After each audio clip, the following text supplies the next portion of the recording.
जितना हिंदू वो लोग हैं उतना हिंदू मैं भी हूँ। मैं इस बात के लिए एकदम निश्चिंत हूँ कि जो बात मैंने कही है उसके प्रामाणिक साक्ष्य हैं, उसके बिना मैंने कुछ भी नहीं कहा है। मैंने ट्विटर पे कम समय गुजारा है, अध्ययन में ज़्यादा गुजारा है, मैं उसी में ज़्यादा अच्छा महसूस करता हूँ। और प्रसंग इसमें ये है, फिर मुझे कहना खराब लग रहा है, मैंने क्लास में भी ये बात कही है कि कहते हुए मुझे लगता है कि जबान कट जाएगी मेरी, लेकिन अब संदर्भ है तो मैं क्या करूँ, कहना पड़ेगा। इसका ये परिणाम हुआ कि हमारे घर में पहली बार लोग भयभीत हुए। 10 नवंबर की रात से ट्विटर पर एक ट्रेंड चल रहा है, हैशटैग बैन दृष्टि IAS। इसके पीछे कारण है कुछ वीडियो जो कि सोशल मीडिया पर वायरल करवाए जा रहे हैं। वीडियो दो चीज़ों को लेकर हैं, एक है शंभुक वध को लेकर, एक है सीता माता के ऊपर। कहा जा रहा है कि हिंदू धर्म का अपमान किया गया इन वीडियोस पर, और इसके केंद्र में है दृष्टि IAS कोचिंग के संस्थापक डॉक्टर विकास दिव्यकीर्ति। तमाम दावे किए जा रहे हैं, तमाम आरोप लगाए जा रहे हैं। हमने कहा कि इन आरोपों का जवाब अगर खुद डॉक्टर विकास दिव्यकीर्ति दे दें तो कितना अच्छा रहेगा। तो सर हमारे बीच आ चुके हैं, डॉक्टर विकास आ चुके हैं, खुद बताएंगे कि इन दोनों मसलों पर उनका क्या पक्ष है। उससे पहले जो कुछ ट्वीट्स वायरल हुए इनके बारे में मैं आपको बता दूं। मेजर सुरेंद्र पुनिया हैं, उन्होंने ये वीडियो माता सीता के ऊपर जो एक पूरे आप कह सकते हैं एक क्लिप डाला गया है 45 सेकंड का, एक बड़े सेशन का एक 45 सेकंड क्लिप काट कर डाला गया है। उस पर उन्होंने लिखा है, उस जो वार्तालाप है पहले वो आपको बता देता हूँ जो उसमें दिखाया गया उस 45 सेकंड में। हमने कहा रुको सीता रोगी, बोला शायद पूजा पाठ करनी होगी पहले कुछ। तो राम ने जो वाक्य बोला है ना, बड़ा खराब वाक्य बोला भाई। मैं तो बोलते हुए मेरी जबान कट के गिर जाएगी, पर बोलना होगा, क्या करें। तो ऐसा वाक्य बोला है, और वो वाक्य ये है कि हे सीते, अगर तुम्हें लगता है कि युद्ध मैंने तुम्हारे लड़ा है तो तुम्हारी गलतफहमी है। युद्ध तुम्हारे लिए नहीं लड़ा है, युद्ध अपने कुल के सम्मान के लिए लड़ा है। और रही तुम्हारी बात, जैसे कुत्ते द्वारा चाटे जाने के बाद घी भोजन योग्य नहीं रहता है, वैसे तुम अब मेरे योग्य नहीं हो। ये पहली कंट्रोवर्सी है। तो विकास जी, पहली कंट्रोवर्सी जो क्रिएट की जा रही है, और तमाम बीजेपी के नेता हैं और सोशल मीडिया एक्टिविस्ट हैं, कुछ पत्रकार हैं, कुछ धार्मिक लोग हैं, इस तरह के इस क्लिप को काटकर काफ़ी वायरल कर रहे हैं और ये आरोप लगा रहे हैं कि इसको गलत तरीके से कोट किया गया, आप हिंदू धर्म का अपमान कर रहे हैं। इन सभी आरोपों पर आपका क्या कहना है? पहले इस क्लिप पर बात कर लेते हैं। देखिए, पहली बात तो जितना हिंदू वो लोग हैं उतना हिंदू मैं भी हूँ, और मुझे अपने हिंदू होने के लिए किसी और के प्रमाण की ज़रूरत नहीं है। दूसरी बात, जब तक संदर्भ ना पता हो तो उसके बिना कोई बात करना बड़ा निरर्थक होता है। ये क्लिप एक क्लास की क्लिप है, और ये क्लास 2018 या 19 की शुरुआत की क्लिप है। मैं IAS के लिए पढ़ाता हूँ, और जब मैं पढ़ाता हूँ तो मुझे बताना पड़ता है कि जो प्रश्न UPSC में आते हैं उनका आंसर कैसे लिखा जाए। जब वो क्लिप वायरल हुई तो मैंने भी देखी। वो एक प्रश्न ये है कि क्या तुलसीदास के प्रति समकालीन समीक्षा की धाराएं न्याय कर पा रही हैं? समकालीन समीक्षा से मुख्य मतलब होता है दलित विमर्श, स्त्री विमर्श और कुछ और विमर्श, जैसे जनजातीय विमर्श है, ये सब विमर्श है। ये UPSC का प्रश्न है। इस प्रश्न का उत्तर हमें देना होता है, क्लास में लिखवाना होता है। तुलसीदास जी पर यह आरोप हमेशा से लगता रहा है कि वो स्त्री और दलित समाज के समर्थक नहीं थे, उसके विरोधी थे। और ये बात बहुत लोग साहित्य में मानते रहे हैं, विशेष रूप से जो वामपंथी हैं, प्रगतिवादी हैं, वो लोग ऐसा मानते हैं। ये कोई नई बात नहीं है, पुरानी बात है। इस डिस्कशन में मैं ये बता रहा था, जो अगर आपने पूरा वीडियो देखा होगा तो आपको पता भी लग गया होगा। मैं ये बता रहा था कि क्या क्या आरोप तुलसीदास जी पर लगते रहे हैं और क्या क्या उसकी सफाइयाँ दी जा सकती हैं या कुछ लोगों ने दी हैं। मैं आपकी तसल्ली के लिए ना वो सारे ऑथेंटिक टेक्स्ट अपने साथ लेके आ गया हूँ, ताकि मतलब पहली बात तो ये कि अगर मैंने कुछ भी कहा है, अगर मैंने मनगढ़ंत कहा है तो मैं जिम्मेदार हूँ। यदि वो टेक्स्ट में लिखा है, ग्रंथों में लिखा है, तो जिम्मेदारी मेरी नहीं बनती है। मैं इस प्रसंग में ये बता रहा हूँ कि तुलसीदास प्रगतिशील कवि थे, और प्रगतिशील इसलिए थे कि न केवल उन्होंने कुछ नई चीज़ें स्थापित की, बल्कि कुछ पुरानी चीज़ों को छोड़ भी दिया। मसलन आपने पहली बात सीता माता की, तो वहीं से शुरू करते हैं, ठीक है। प्रसंग मैंने जो बताया वो ये है कि श्री पुरुषोत्तम अग्रवाल का एक लेख है जी, और मैंने उस लेख का संदर्भ दिया। पुरुषोत्तम अग्रवाल ऐसे वैसे अध्यापक नहीं है, वो मतलब 30-40 साल की उनकी रिसर्च है, JNU के प्रोफेसर रहे हैं और साथ में UPSC के मेंबर रहे हैं। और UPSC के मेंबर होने का मतलब है कि हम जनरली ये फॉलो करेंगे कि अगर उनकी कोई बात है तो उसको हम ठीक मान के चलेंगे। ये उनकी किताब है संस्कृति वर्चस्व प्रतिरोध इस नाम से। इस किताब में एक लेख है शूद्र पशु नारी, अगर आप देखना चाहें तो ये भी देख लें। और इसमें से मैंने इसमें से पढ़ा था, क्योंकि मैंने संस्कृत में ना रामायण पढ़ी थी ना महाभारत पढ़ी थी, मैंने इस किताब से पढ़ा था। और इस किताब में जब मैंने पहली बार पढ़ा मैं खुद चौंक गया कि ऐसा संदर्भ कैसे है।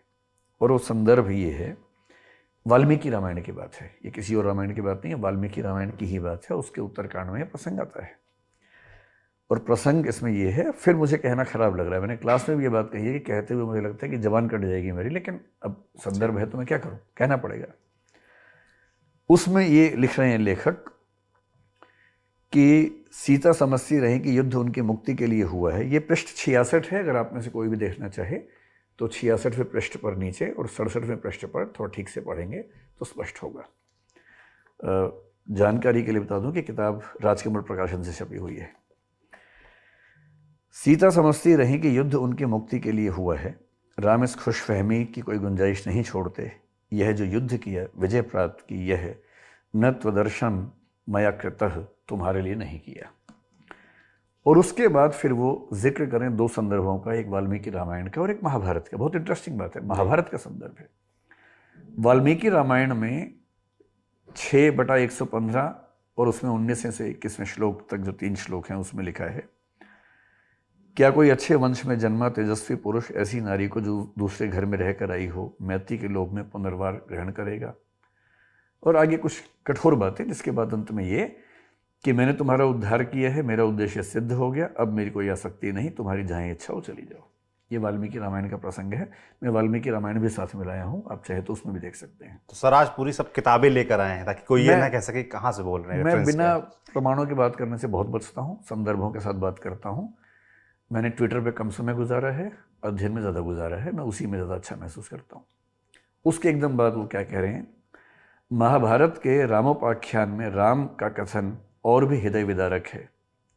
अब ये महाभारत में देखिए, ये महाभारत लेके आया हूँ और ये महाभारत भी गीता प्रेस की है, जिसको ट्विटर वाले लोग सबसे ज़्यादा प्रामाणिक मानते हैं। वही ये गीता प्रेस गोरखपुर की महाभारत द्वितीय खंड है। इस द्वितीय खंड में एकदम लेटेस्ट, मैंने आज ही ये बुक नहीं खरीदवाई है जानबूझ के। इसमें पृष्ठ संख्या 918 और 919, ये 2 पेज हैं, 918 919, जिसको भी देखना हो इसमें जाके देखें।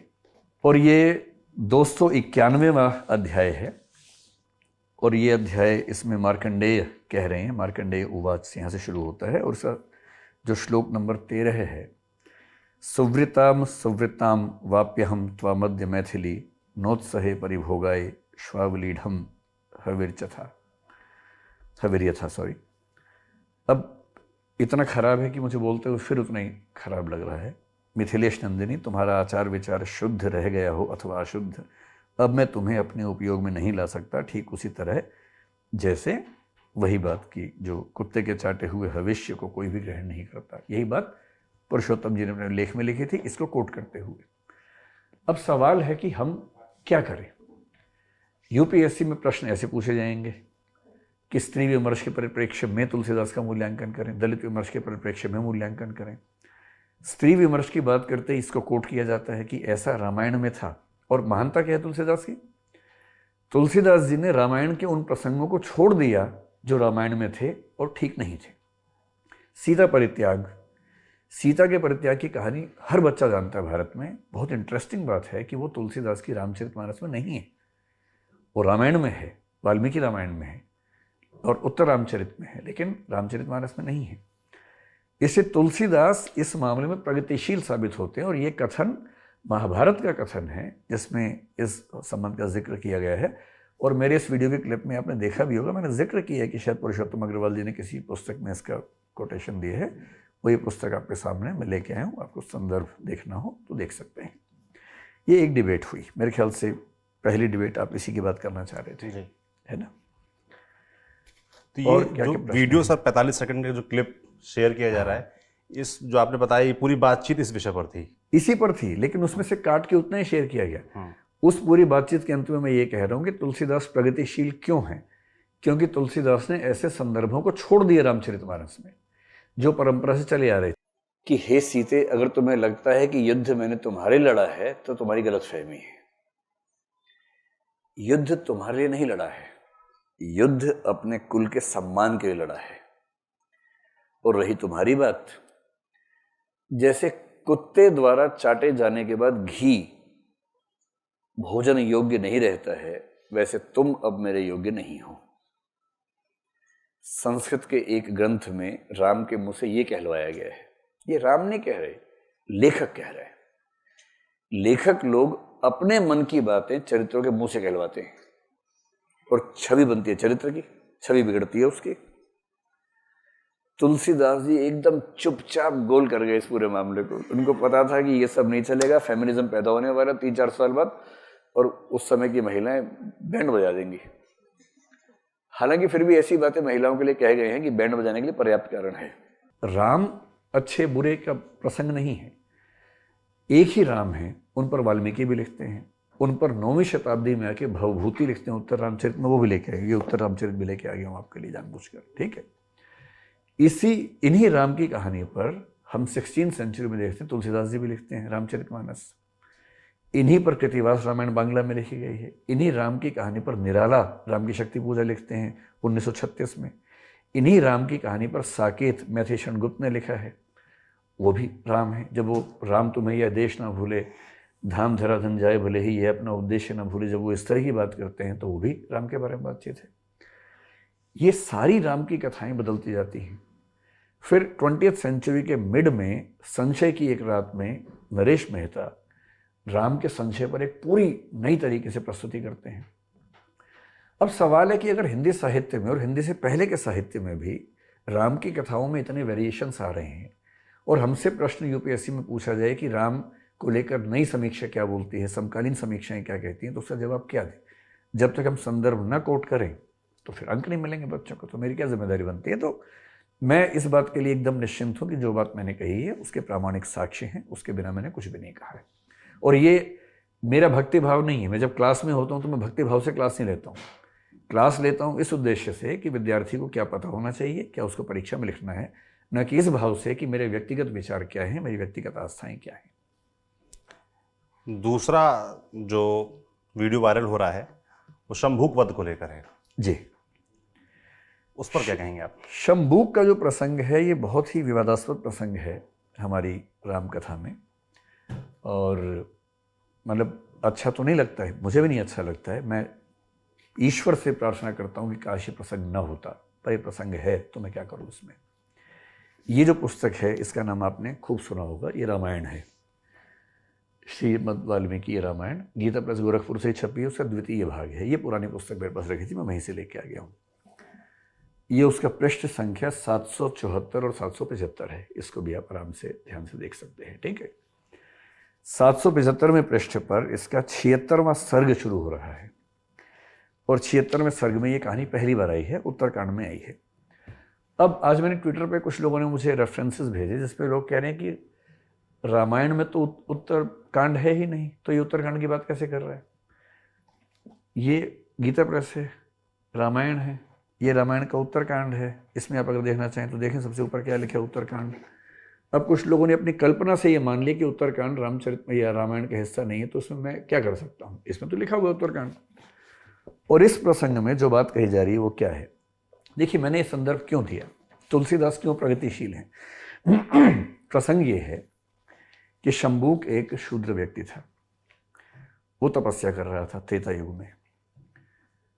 एक, मुझे पूरी कहानी उस समय ध्यान नहीं थी तो मैंने बहुत संक्षेप में कही थी, अब मैं थोड़ा ध्यान से विस्तार में पढ़ा।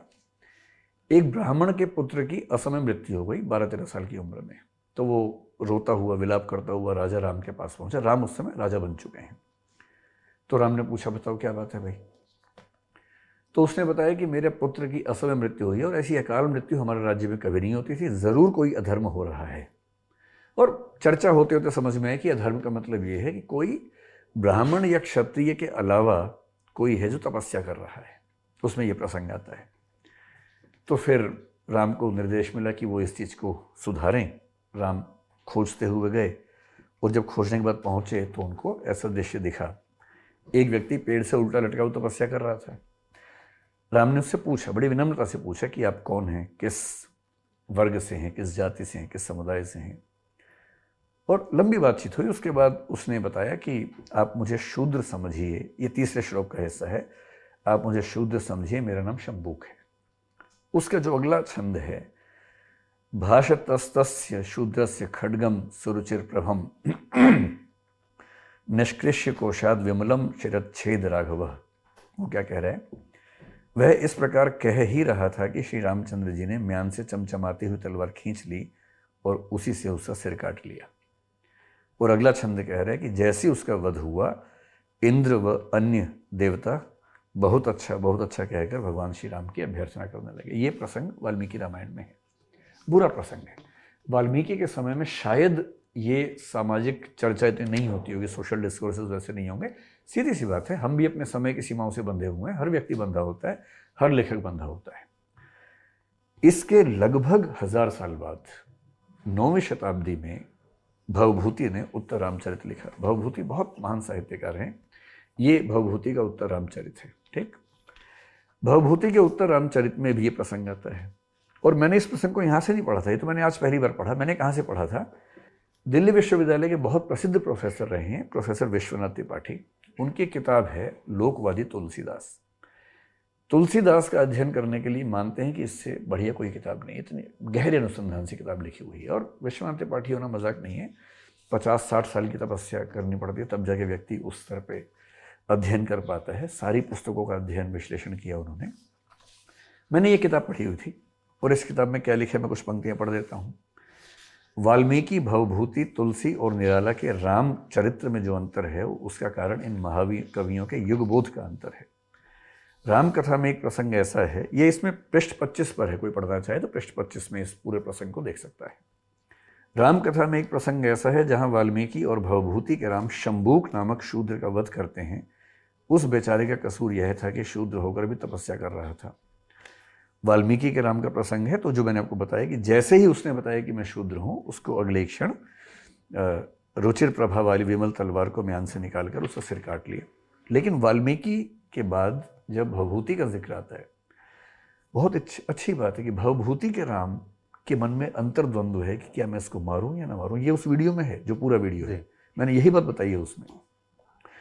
भवभूति बहुत परेशान है, भवभूति के राम बहुत परेशान है कि मैं क्यों मारूं, भाई तपस्या ही तो कर रहा है।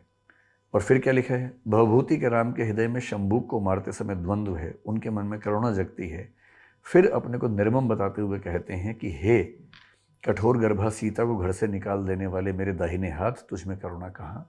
और उसके बाद वो उसका सिर काटते हैं। ये प्रसंग उसमें है। और ठीक यही प्रसंग मैं भवभूति के उत्तर रामचरित भी लेके आ गया हूँ, आप उसमें भी चाहे तो देख सकते हैं। तुलसीदास की महानता ये है कि तुलसीदास ने शंबूक वध के प्रसंग को रामचरितमानस से हटा दिया। और मैं उसमें ये बताना चाह रहा हूँ, जो कि बताया विश्वनाथ त्रिपाठी जी ने लिखा है, उन्हीं की किताब से बता रहा हूँ, कि लेखक सिर्फ इसलिए महान नहीं होता कि उसने क्या लिखा है, लेखक इसलिए भी महान होता है कि परंपरा की कौन सी बात को छोड़ दिया है।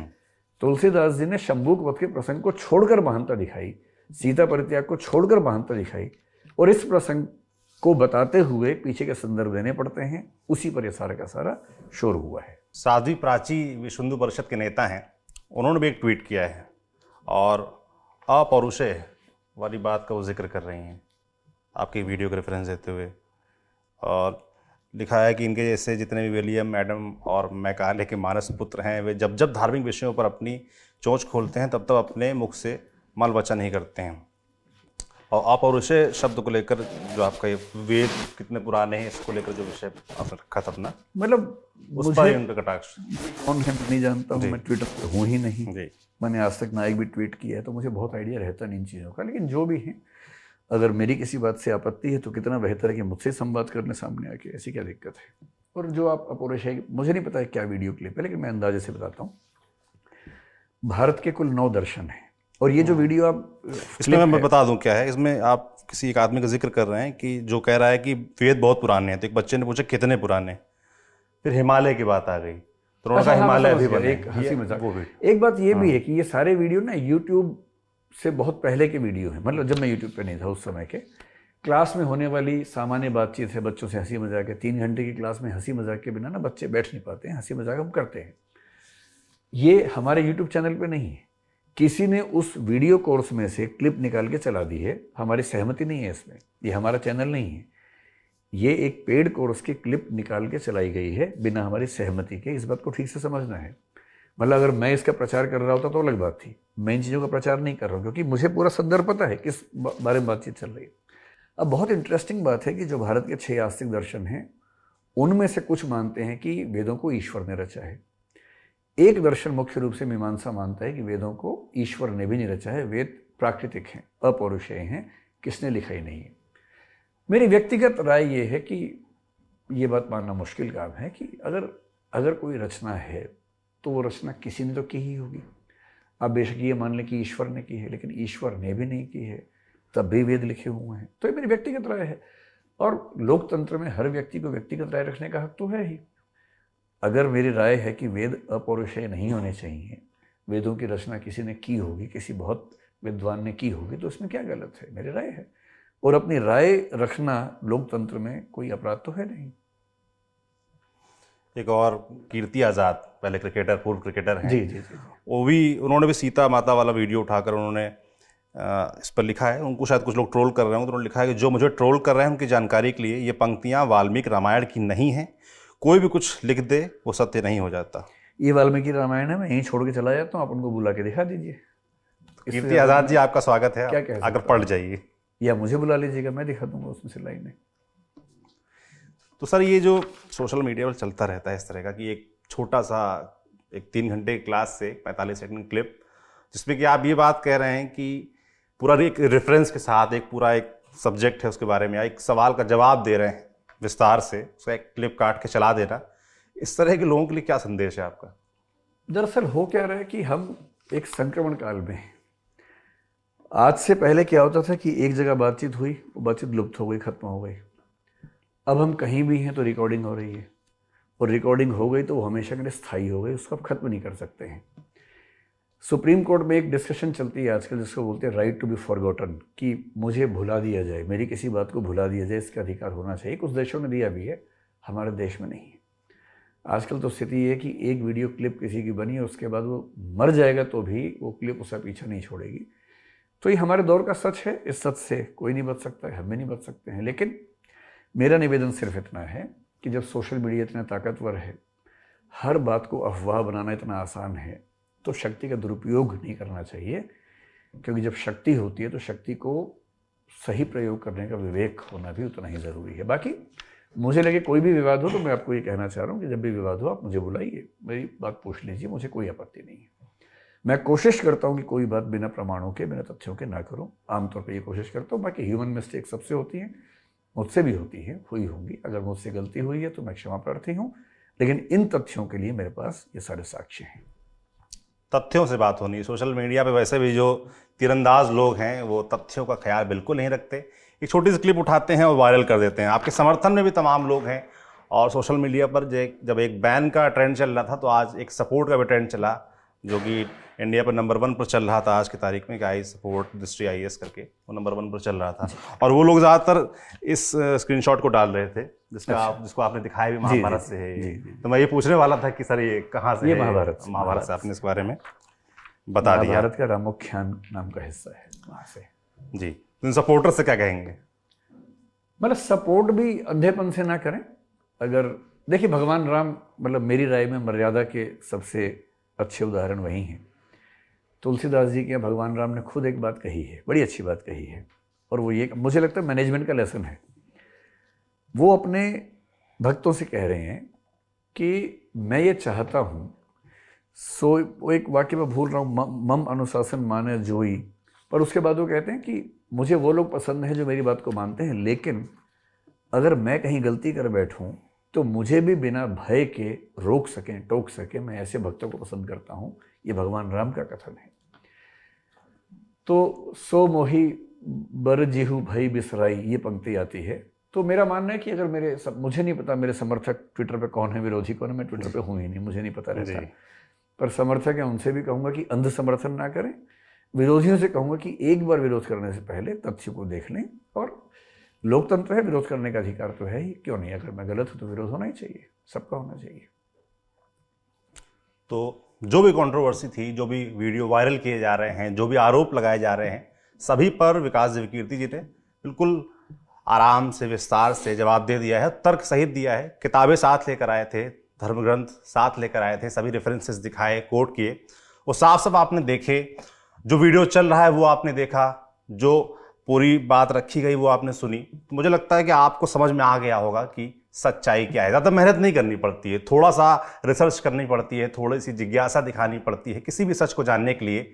और फेक न्यूज़ फैलाना तो बड़ा आसान है, कुछ भी दिखा, हमको सूट करता है, उसको वायरल कर दिया, उसको शेयर कर दिया, और ज़रा भी चिंता नहीं की कि इसका समाज पर क्या असर होगा। तो मुझे लगता है ऐसा नहीं करना चाहिए। तो अगर आप ऐसा कर रहे हैं तो इसको रोक दें, ये गलती ना करें। एक बड़ी इंटरेस्टिंग बात बताता हूँ आपको। जब से पिछले 8-10 दिन से सब चल रहा है, शायद 1-2 दिन में ज़्यादा बढ़ गया है जी। तो हम थोड़ा अभ्यस्त हैं इन चीज़ों के, क्योंकि पहले कभी अभ्यास किया नहीं है, आदत रही नहीं है। लेकिन इसका ये परिणाम हुआ कि हमारे घर में पहली बार लोग भयभीत हुए। मेरे घर के छोटे बच्चे भयभीत हुए, और घर के छोटे बच्चों ने कहा कि अब घर से बाहर मत जाना, खतरा है। आस पड़ोस के लोगों ने कहा कि बाहर मत निकलना, खतरा है। ये मैंने पहली बार अपने जीवन में देखा है, पहली बार। और एक दो चीज़ें और जो मैं बताऊंगा नहीं, अभी वीडियो के बाद बताऊंगा क्या क्या हुआ। लेकिन ठीक है, किसी के साथ भी एक अच्छे लोकतंत्र में ऐसा बर्ताव ठीक नहीं है। अध्ययन होना चाहिए, तथ्य देखने चाहिए, विरोध होना चाहिए, संवैधानिक मर्यादाओं के बीच में होना चाहिए। अगर मैं गलत हूँ, किसने एफआईआर भी कर दी है, मुझे पता लगा कि कहीं उत्तर प्रदेश में एफआईआर हो गई है जी। वो शायद पुलिस वाले भी आने वाले होंगे घर पे, जब मैं पहुंचूंगा तो शायद होंगे घर पे।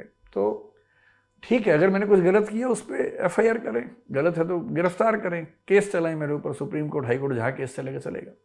कानून का शासन है ना, और कानून के शासन के तहत मैं भी आता हूँ, सब आते हैं, सब क्या परेशानी है। लेकिन अफवाहें फैलाना बिना तथ्यों के गलत चीज़ है, किसी के बारे में भी हो। तो जैसा कि विकास जी ने कहा, अफवाहें ना फैलाएं, और कानून से परे वो भी नहीं है। कुछ गलती करेंगे तो वो उसका सामना करने के लिए तैयार हैं, बशर्ते वो मर्यादा में रहकर हो, डर के भाव से ना हो, डराने के भाव से ना हो। आपका जो भी आकलन है हमें कमेंट बॉक्स में लिखकर ज़रूर बताएं, और ये जो फेक न्यूज़ फैलाई जा रही है इसका सच सब तक पहुंच सके, इसके लिए इस वीडियो को ज़रूर शेयर करें। देखते रहिए दी लल्लन टॉप। शुक्रिया।